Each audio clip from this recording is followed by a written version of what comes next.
Voilà, nous allons voir dans cette présentation la classification géotechnique des sols, notamment la classification qui est retenue dans le GTR, c'est-à-dire le guide des terrassements routiers. Alors, dans cette classification spécifique des sols, parce que c'est une classification géotechnique, mais c'est une classification spécifique. Pourquoi? Parce qu'elle est axée sur les conditions de réutilisation. Évidemment, il y a plusieurs systèmes de classification des sols, mais toutes ces classifications ne sont pas adaptées peut-être aux opérations de terrassement. Pourquoi? Parce que peut-être elles ont été élaborées tenant compte d'autres possibilités, d'autres conditions dans les travaux de génie civil, mais rarement sur les conditions de réutilisation des matériaux, surtout pour les opérations de terrassement. Ce qui fait que cette classification est mieux adaptée aux opérations de terrassement. On peut l'utiliser pour toutes les opérations de terrassement. Alors, dans cette classification, on distingue 6 classes de sols, ou de roches, ou de produits industriels.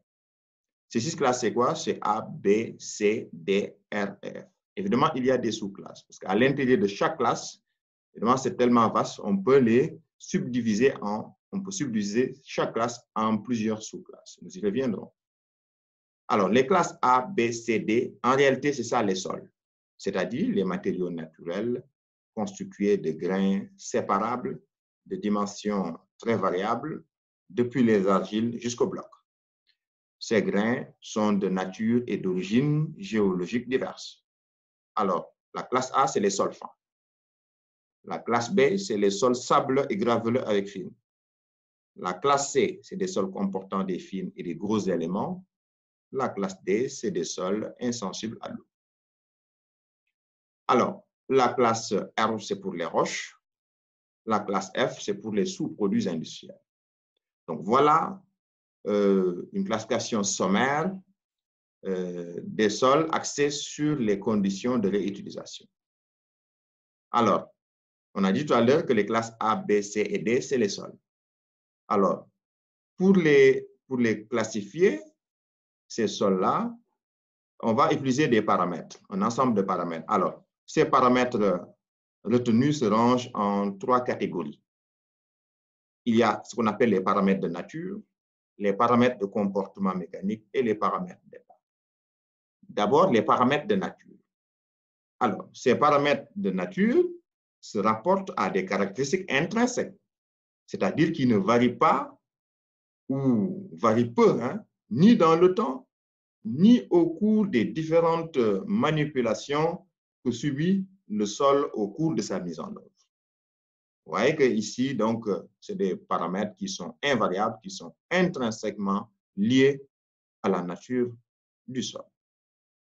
Alors, les paramètres retenus, les paramètres de nature, il y a plusieurs paramètres de nature, évidemment, mais les paramètres de nature qui sont retenus dans ce système de classification GTR, c'est d'abord la granularité, n'est-ce pas, avec l'analyse granulométrique.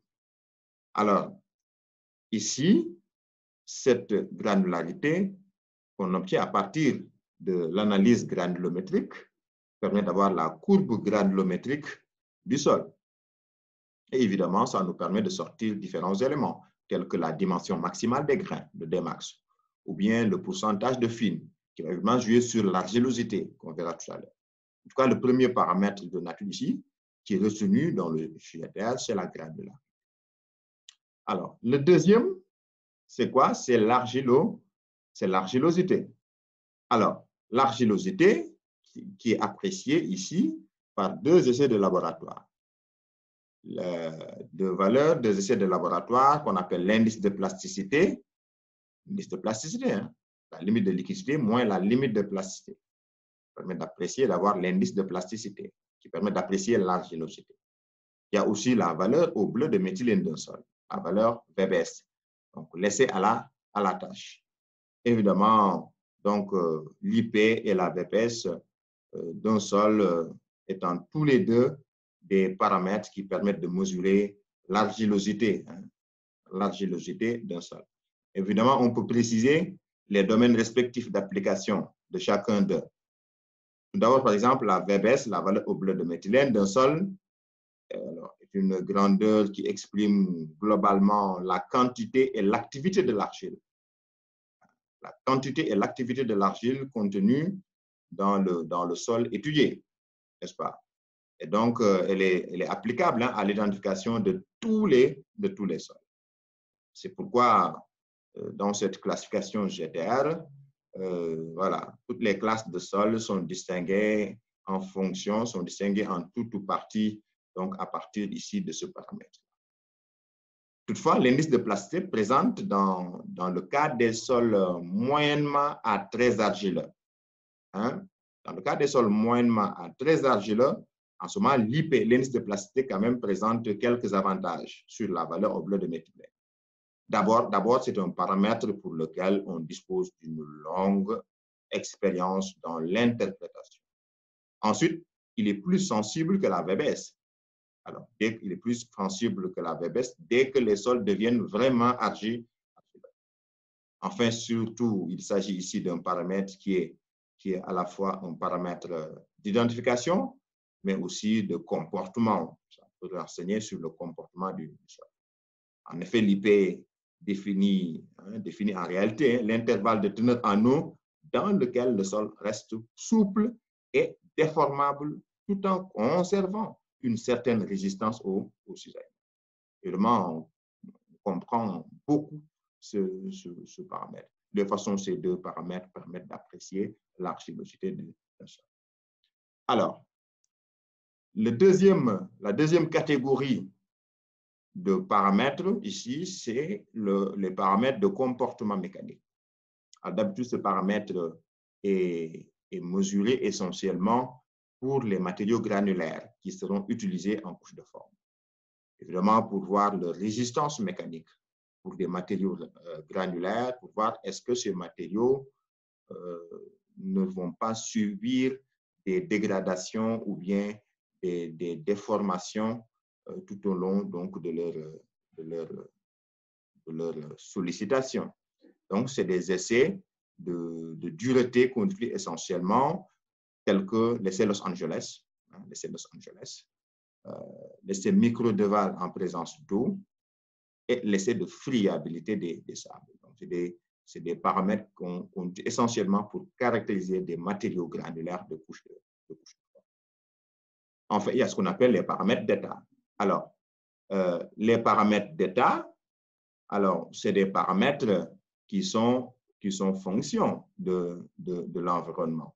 C'est-à-dire, c'est des paramètres qui varient en fonction des conditions climatiques, en fonction de l'environnement, en fonction de l'état hydrique essentiellement. Vous voyez que ça, ce n'est pas des paramètres intrinsèques. C'est des paramètres qui sont variés.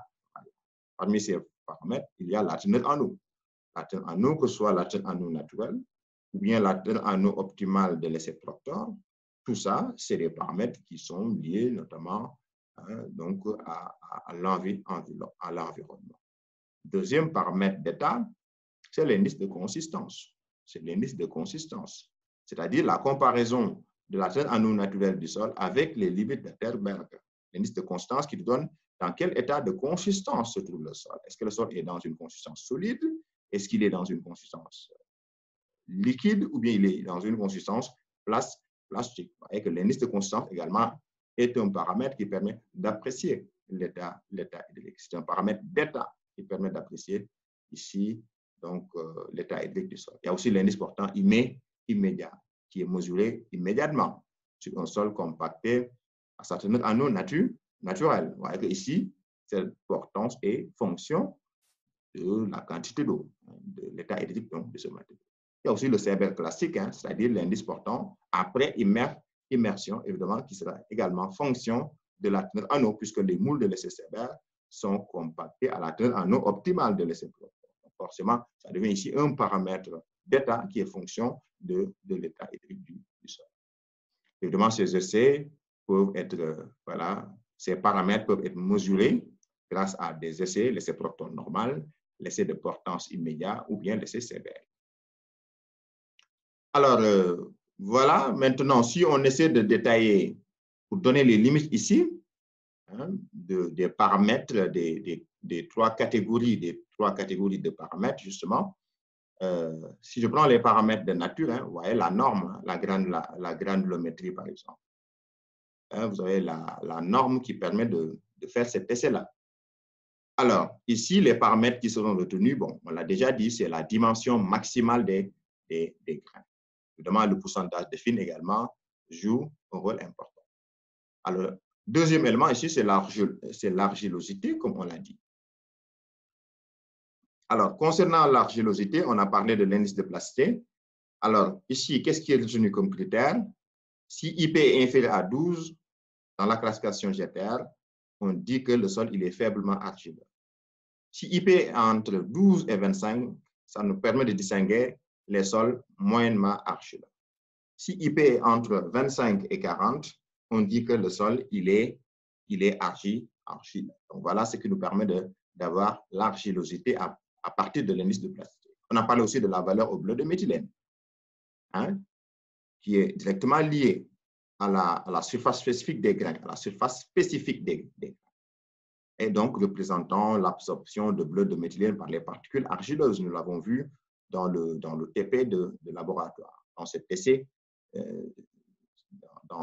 quand on a décrit la procédure expérimentale pour avoir la valeur au bleu de méthylène. Ici aussi, il y a des seuils. Par exemple, 0,1, c'est le seuil, hein, donc retenu, hein, pour les sols insensibles à l'eau. Pour les sols insensibles à l'eau. À partir de 0,2, le sol devient sensible à l'eau. 1,5, c'est ce qui distingue, hein, les sols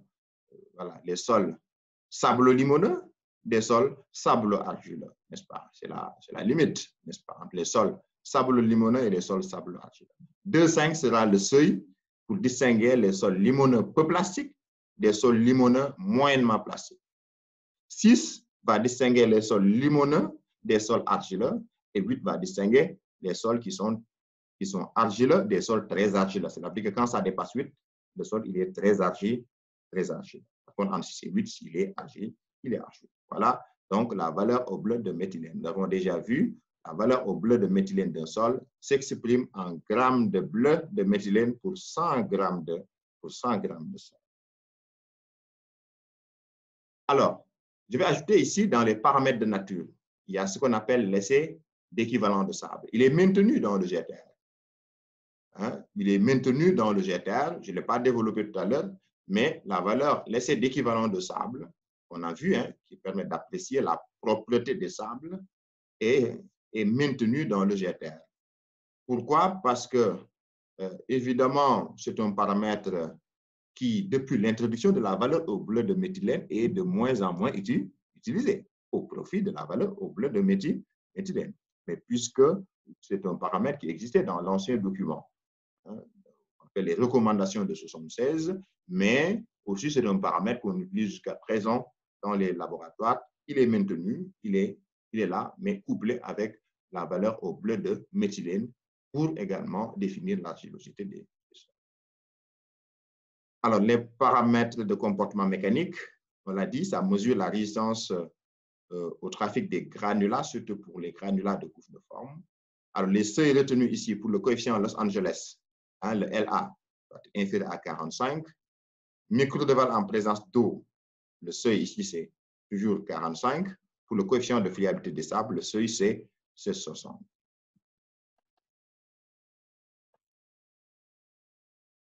Les paramètres d'état sont des paramètres, comme on l'a dit, non propres au sol, mais à l'environnement dans lequel le sol se trouve. Alors ici, il s'agit essentiellement de l'état hydrique, surtout pour les sols mobles qui sont sensibles à l'eau. Alors, parmi ces états hydriques, on distingue l'état hydrique très humide. Un sol qui est dans un état hydrique très humide, il est impropre à l'utilisation. Pourquoi? Parce que c'est un sol qui est très déformable et qui est difficilement manipulable sur le chantier.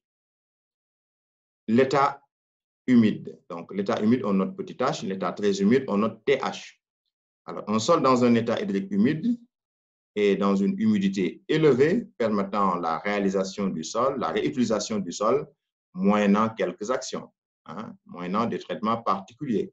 Alors là, il suffit par exemple d'aérer le sol, ou bien de le mettre en dépôt pendant quelques jours, voire quelques semaines, pour que l'humidité soit, voilà, pour faire baisser la quantité d'eau dans le sol et de pouvoir envisager son utilisation. Par contre, un sol dans un état hydrique moyen, M, et dans vraiment l'humidité, dans un état d'humidité optimum pour la mise en œuvre.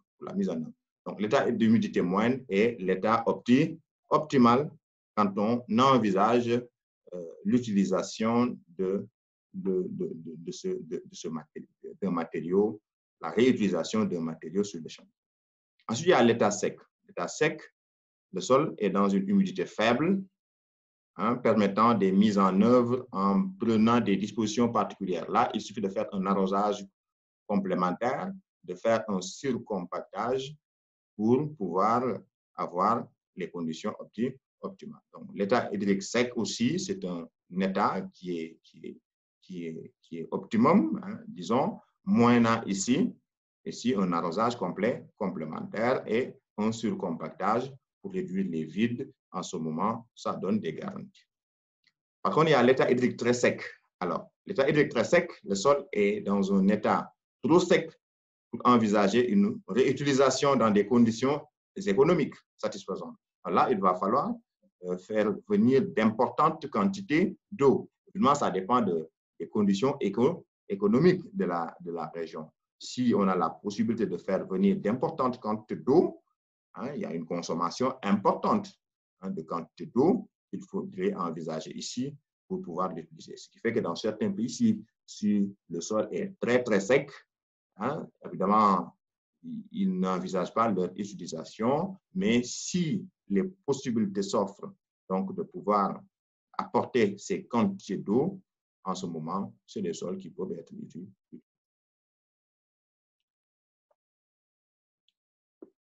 Autres paramètres, parmi les paramètres d'état, nous avons parlé donc de l'état hydrique, comme on l'a dit. Donc, pour caractériser l'état hydrique d'un sol, le GTR va utiliser les grandeurs qu'on va voir ici. D'abord, le rapport entre la teneur en eau naturelle et la teneur en eau de l'optimum Proctor normal. Nous avions dit déjà que la teneur en eau, que ce soit la teneur en eau naturelle ou bien la teneur en eau de l'essai Proctor, était un paramètre. Alors, qu'est-ce qui est utilisé concrètement dans la classification GTR? C'est le rapport entre la teneur en eau naturelle et la teneur en eau de l'essai Proctor normal.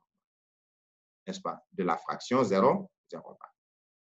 La deuxième grandeur qui est utilisée dans le GTR, c'est l'indice de consistance. L'indice de consistance, c'est quoi? C'est la limite de liquidité moins la teneur en eau naturelle sur l'indice de plasticité.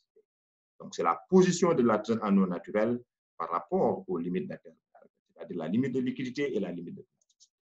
L'indice portant immédiat, on l'a dit, c'est l'indice sévère, immédiat, mesuré sans surcharge et sans imbibition sur un sol compacté à l'optimum Proctor normal. Compacté à l'optimum Proctor normal, à la teneur en eau naturelle, n'est-ce pas? La teneur en eau naturelle, ça qu'on appelle l'indice portant immédiat. Donc, ces indices vraiment permettent, surtout l'IPI, ça permet de caractériser la traficabilité des engins de chantier. L'IPI permet de caractériser la traficabilité des engins de chantier. Vous savez, pendant la phase de chantier, les engins sont très lourds. Évidemment, il faut que le sol de terrain naturel, le sol support, puisse avoir un minimum d'indice portant immédiat pour pouvoir supporter ces engins de chantier, notamment dans les états hydriques humides et très humides. Alors voilà donc la classification. Donc, ça, c'est le tableau synoptique. Ça donne les grandes familles. Notamment, vous voyez ici, ça donne les classes A1, les classes A, B, n'est-ce pas, D ici, qui sont les sols. Alors, les sols ici, avec des max inférieurs égales à 50 mm. Vous voyez qu'ici, dans ce tableau synoptique, la classification ici est effectuée à partir de quoi? Ici, vous voyez, ça, c'est le pourcentage de fines, c'est-à-dire le passant au tamis 80 micromètres. Voilà. Donc, ici, sur cet axe-là, vous avez l'indice de plasticité. l'indice de plasticité. Alors, cet axe est parallèle à cet axe-là aussi, qui donne la valeur au bleu de méthylène. Pourquoi? Parce que c'est deux paramètres qui permettent d'apprécier l'argilosité. Donc, forcément, ces deux axes sont parallèles. C'est la même chose que cet axe-là, qui est basé sur la granulométrie, et cet axe-là, le passant au tamis 2 mm, pour faire la distinction entre sable et grave ici. Donc, forcément, ces deux axes-là seront parallèles. Donc, vous voyez ici, donc, vous voyez, les sols de classe A, c'est les sols dont Dmax est inférieur à 50 mm, par exemple. Le pourcentage de fil est supérieur à 35%. Et là, vous verrez qu'en fonction de IP, ou bien en fonction de la valeur au bleu de méthylène, on peut distinguer les sols A1, A2, A3, A4. Les sols B également, B de classe B également, même chose. Donc, ça, c'est un tableau synoptique qui te permet donc de faire un premier classement, en fonction de la nature, un premier classement en fonction de la nature. Alors ça, c'est pour les sols de classe C, toujours, vous voyez, le passant au tamis 80 micromètres qui est là, et la valeur au bleu de méthylène, vous avez les sols ici, le Dmax est supérieur à 50 mm maintenant, c'est les sols de classe C. Vous avez C1 ou C2, voilà, en fonction du type de matériau, n'est-ce pas, vous pouvez faire donc cette classification. Ça, c'est le tableau synoptique. Vous voyez que ça donne les grandes lignes. Ça n'enseigne pas sur l'état hydrique. Ça ne va pas jusque dans les détails. Donc, ça, c'est pourquoi on l'appelle tableau synoptique. C'est un tableau de synthèse qui donne les grandes lignes de la classification. Vous voyez ici, ça, vous avez les matériaux rocheux. Donc, la classe R. Vous voyez, les matériaux rocheux, on les regroupe en deux groupes, ce qu'on appelle les roches sédimentaires et les roches magmatiques et métamorphiques. Alors, les roches sédimentaires, vous avez les roches sédimentaires carbonatées, les roches sédimentaires argileuses. Les roches sédimentaires carbonatées, c'est le calcaire ou bien la craie. Les roches argileuses, c'est les marnes, les argilites. Les roches siliceuses, craie, poudingue. Les roches salines, sel, gemme, gypse. Voilà, on note R1, R2, R3, R4, R5. Maintenant, on regroupe tout ce qui est roches magmatiques et métamorphiques, telles que les granites, les basaltes, les andésites, les gneiss, les schistes métamorphiques ardoisiers en classe R6. Et enfin, vous avez les matériaux particuliers qui sont les sols organiques et les sous-produits industriels qui constituent la classe. Voilà, mais ça, c'était un tableau synoptique, mais pour avoir les tableaux complets, vous allez retrouver le GTR. Donc, si vous ouvrez le GTR, notamment dans les annexes techniques, vous allez trouver toutes les classes A, B, C, D, avec la classification vraiment complète. Donc, par exemple, ici, je fais juste un extrait, je ne vais pas sortir tous les tableaux, mais je fais ici un extrait pour les sols fins. Ici, ça, c'est pour les sols fins. Il faut faire d'abord un premier classement, un premier niveau de classification en fonction des paramètres de nature pour savoir si vous avez un sol fin ou pas, en fonction de Dmax et en fonction du pourcentage de fluide. Après, vous faites un deuxième classement, toujours selon la nature du sol, à partir de, regardez, de la valeur au bleu de méthylène ou bien de l'indice de plasticité pour savoir si vous avez des limons ou bien des sables ou bien des argiles, etc. Donc ça, c'est un deuxième niveau de classification en se basant essentiellement sur la nature. Ça vous permet donc d'avoir la classe et les sous-classes, mais pour avoir l'état hydrique, là, il faut venir ici en se basant sur le pays ou bien sur l'anneau naturel, ou bien sur l'indice de consistance, ou bien sur le rapport entre ton anneau naturel et l'anneau à l'optimum proctor. Ça vous permet donc d'avoir l'état hydrique, d'avoir donc les sous-classes. En réalité, voilà les sous-classes pour savoir si le sol A1 ici est dans un état très humide ou bien dans un état hydrique humide ou moyennement sec ou très sec. Voilà que ça, c'est juste un exemple que je sors. Allez dans le GTR, vous allez retrouver tous les tableaux, que ce soit la classe A, B, C, D, R, F et sous-classe, vous allez retrouver tous ces éléments-là. Voilà, merci de votre attention.